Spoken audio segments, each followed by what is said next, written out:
The Scrawl from Miss Anon.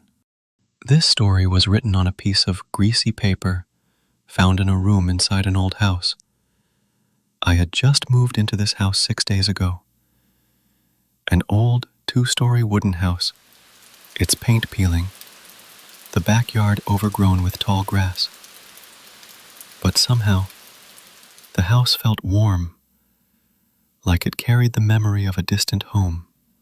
I planned to clean and fix it up on my second weekend. My neighbor said the house had been empty for years. The last owner disappeared without a trace, leaving everything behind. I never cared, until the 6th night came. Heavy rain had been falling since the afternoon. The sound of raindrops made the house creak and groan. At exactly 11:57, the power went out. I grabbed a candle and went up to the attic to find a flashlight. The attic smelled of wet wood and dust. Boxes were stacked in the corner. A broken rocking chair sat in the dark, but there was only one thing that caught my eye. A large blanket hanging on a rusty nail on the wall. Strangely, the blanket was much cleaner than anything else up there. I stepped closer. The fabric was cold to the touch. A chill ran through my hands and feet. I pulled it off the nail. As it fell, a black thread unraveled and dropped to the floor. Its end was sharp, almost like a wire. Under the candlelight, the stitching formed a strange pattern, like a broken map. Stay under the blanket. Do not look outside. I let out a dry laugh. A strange warning, probably just some old folk art. I took it with me to my room. I laid down. Sleep came over me faster than usual, and without thinking, I pulled the blanket over my head.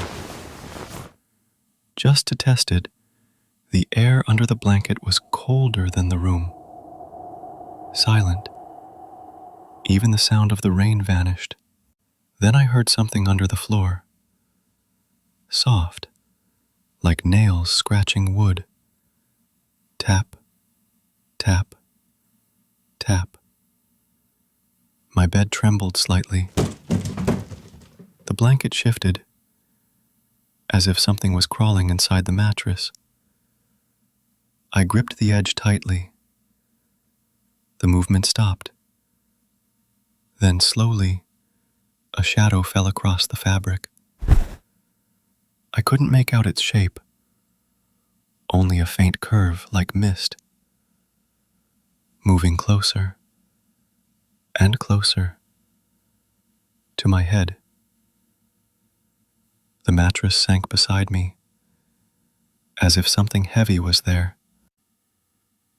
This blanket is not yours. I screamed as loud as I could, but no sound came out. The candle flared back to life. The shadow was gone. The blanket was torn. Its black threads scattered across the floor. The threads began to move on their own, forming words on the wooden floor. You have seen. Tomorrow night, the blanket will not protect you. I ran out of the room. When I came back, the blanket was hanging on the wall again, and the stitched corner had changed.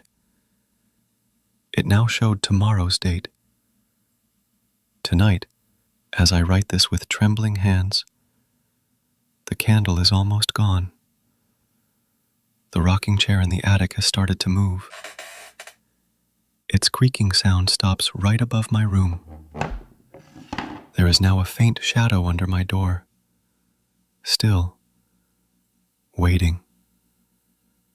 I don't know if there will be a morning.